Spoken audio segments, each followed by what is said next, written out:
All right, so this is what the inside of the bell looks like. I will say there is some styrofoam from the packaging on the green cord in some areas.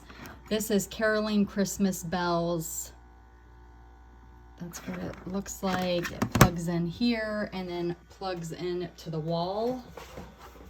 It does have the original box and the original packaging, which I'm going to get it back in so you guys can see what that looks like.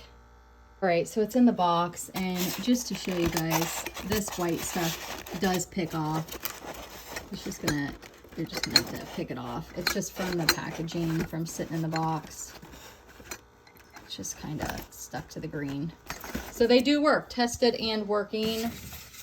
Let's see, how does this work? Yeah, that's on top of there. Something like that, and then we'll get it back in the box. Thanks for watching.